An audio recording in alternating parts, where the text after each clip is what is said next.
Good morning students.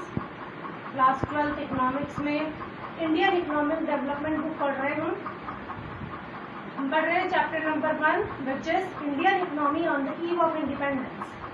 तो students, इस chapter में अभी तक हमने पढ़ा कि what was the condition of Indian economy at the time of independence.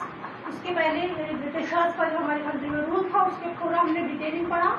First topic was agriculture sector, जिसमें हमने जमींदारी सिस्टम का डिटेल पढ़ा था कि how zamindari system affected the agriculture system of India. Second topic was industrial sector, उसमें हमने पढ़ा था कि इंडियन हैंडलूम या इंडियन हैंडीक्राफ्ट इंडस्ट्री को ब्रिटिशर्स के आने से किस तरीके से लॉस हुआ था। देन हमने पढ़ा था अबाउट फॉरेन ट्रेड यानी इंपोर्ट और एक्सपोर्ट को किस तरीके से लॉस हुआ। Then the demographic condition of country, demographic condition में हमने देखा था कि पॉपुलेशन जो थी वो किस तरीके से थी। देन ऑक्यूपेशनल स्ट्रक्चर पढ़ा था हमने, जिसमें हमने पढ़ा था कि पॉपुलेशन का डिस्ट्रीब्यूशन किस तरीके से था इकोनॉमी में। उसके बाद में हमने पढ़ा था अबाउट इंफ्रास्ट्रक्चर। हमने पढ़ा था कि इंफ्रास्ट्रक्चर डेवलपमेंट तो बहुत सारे हुए मगर इंडियन इकोनॉमी को उससे बहुत ज़्यादा बेनिफिट नहीं हुआ था। अब हम पढ़ेंगे next topic which is positive effects of British rule. तो students, there are certain positive effects of British rule on Indian economy. Britishers ने डेवलपमेंट करवाया, ऑल्दो वो अपने खुद के बेनिफिट के लिए करवाया था बट स्टिल डेवलपमेंट कुछ सेक्टर्स में करवाया था। तो इस टॉपिक में डिटेल में स्टडी करेंगे हम कि what are the positive sides या positive effects of British rule in India. Then हम कंक्लूजन पढ़ेंगे चैप्टर का और हम चैप्टर को फिनिश करेंगे। तो let us start the detail study of the topic positive effects of the British rule. Positive effects of British rule. First point है इसमें is development of infrastructure. The introduction of railways is considered as one of the most important contribution. The introduction of postal service served as useful public purpose. Ports, water transport, post were also developed under colonial time. तो students, पहला जो positive effect आएगा British rule का या Britishers के शासन का वो था इंफ्रास्ट्रक्चर का डेवलपमेंट। ब्रिटिशर्स ने इंडिया में रेलवे का इंट्रोडक्शन किया जो कि हमारे देश के लिए बहुत महत्वपूर्ण माना जाता है। हालांकि उन्होंने रेलवेज़ का इंट्रोडक्शन अपने सेल्फ पर्पस के लिए किया था मगर इंडिया के लोगों को भी उससे बहुत ज़्यादा फ़ायदा मिला है और अभी भी हम देखते हैं तो आज भी इंडियन रेलवेज़ जो है वो उसका नेटवर्क काफ़ी बड़ा है, सारी जगह पर पहुंच है। तो ब्रिटिशर्स के टाइम पीरियड के दौरान ही रेलवेज़ का इंट्रोडक्शन होना एक बहुत ही इम्पॉर्टेंट कंट्रीब्यूशन माना जाता है। उसके बाद में ब्रिटिशर्स ने पोस्टल सर्विस बढ़ाई, पोस्ट जो टेलीग्राम हम भेजते हैं वो, उसके अलावा पोर्ट, वाटर ट्रांसपोर्ट, ये सब भी ब्रिटिशर्स के टाइम में डेवलप हुए थे। सेकेंड पॉजिटिव एस्पेक्ट आता है वो है बैंकिंग एंड मॉनेटरी सिस्टम।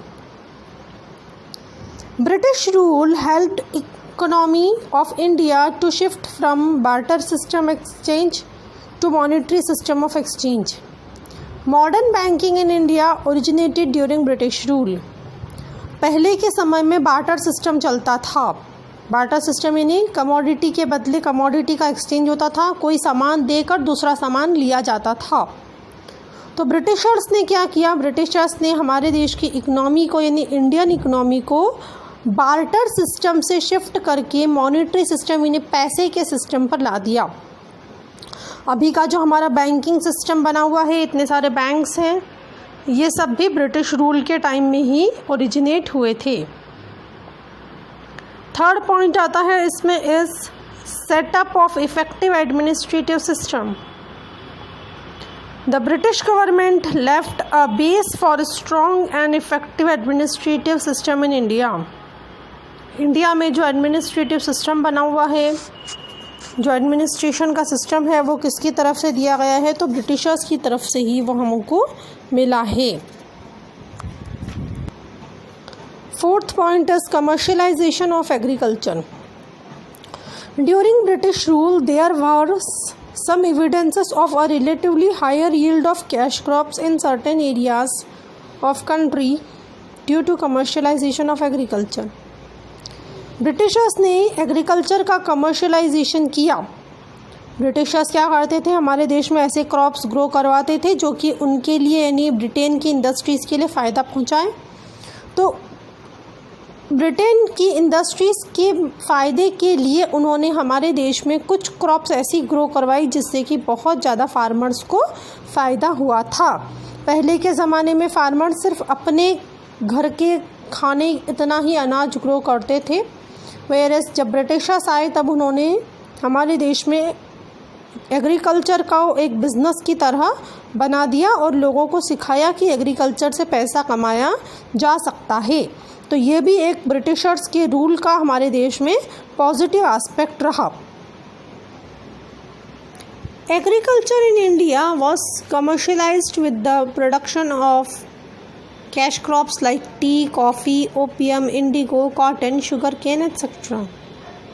तो इंडिया में एग्रीकल्चर का कमर्शलाइजेशन हुआ, बहुत सारे ऐसे क्रॉप्स ग्रो करने लगे जिनको बेच के तुरंत ही पैसा कमाया जा सकता था, जैसे कि टी हुई, चाय पत्ती, coffee, opium, indigo, sugar cane, cotton. ये सारी चीज़ें जो है वो ब्रिटिशर्स ने हम लोगों को ग्रो करना सिखाई। अब आते हैं हम लास्ट टॉपिक पर जो कि है कंक्लूज़न ऑफ द चैप्टर। तो कंक्लूज़न में हमने ये पढ़ा कि पूरे जो इकनॉमी थी हमारे देश की ड्यूरिंग ब्रिटिश रूल वो कैसी थी। तो फर्स्ट पॉइंट आता है इसमें is stagnation. Indian economy on the eve of independence was in the state of backwardness and stagnant. It was a result of various policies pursued during British rule over a period of 2 centuries। सबसे पहला point आता है कि हमारे देश की economy कैसी थी। तो इकनॉमी बहुत ज़्यादा बैकवर्ड थी, पिछड़ी हुई थी और स्टैग्नेंट थी यानी रुकी हुई थी। ब्रिटिशर्स ने हमारे देश में ऐसी पॉलिसीज़ बनाई जो कि हमारे देश की इकनॉमी को जिसने कि और ज़्यादा पीछे धकेल दिया। सेकेंड पॉइंट आता है agriculture. In the agriculture sector the productivity was extremely low. This sector was saddled with surplus labour. Agriculture में प्रोडक्टिविटी कम थी और लेबर बहुत ही ज़्यादा थे, तो एग्रीकल्चर की कंडीशन भी अच्छी नहीं थी। थर्ड आएगा industries. The industrial sector was yearning for modernisation, diversification, capacity building and increase public investment. तो इंडस्ट्रियल सेक्टर जो था वो भी बहुत ज़्यादा पीछे था। किन किन चीज़ों की कमी थी, तो सभी चीज़ों की कमी थी। मॉडर्नाइजेशन की कमी थी, डाइवर्सिफिकेशन की कमी थी, पब्लिक इन्वेस्टमेंट की कमी थी। तो इंडस्ट्रियल सेक्टर जो था वो भी बहुत ज़्यादा पीछे था। Foreign trade was oriented to feed the British industrial revolution. Foreign trade हमारे देश में सिर्फ और सिर्फ ब्रिटिश इंडस्ट्रियल रिवॉल्यूशन के लिए ही काम आता था। अपने देश में इंडिया में उसका कोई भी रोल नहीं था। इंफ्रास्ट्रक्चर में देखेंगे तो infrastructure facilities including railway network needed upgradation, expansion and public orientation. Infrastructure facilities का डेवलपमेंट तो हुआ मगर उसमें भी बहुत सारी कमियां रही थी। Poverty and unemployment. तो स्टूडेंट्स देश में पॉवर्टी बहुत ज़्यादा थी, अनएम्प्लॉयमेंट था, पर कैपिटा इनकम बहुत ही कम थी जिससे कि हमारे देश के बहुत ज़्यादा चैलेंजेस फेस करना पड़ा था। तो ये पूरा चैप्टर फिनिश हुआ। इस चैप्टर को बहुत ध्यान से स्टडी करिएगा और कोई डाउट हो तो पूछिएगा। Thank you.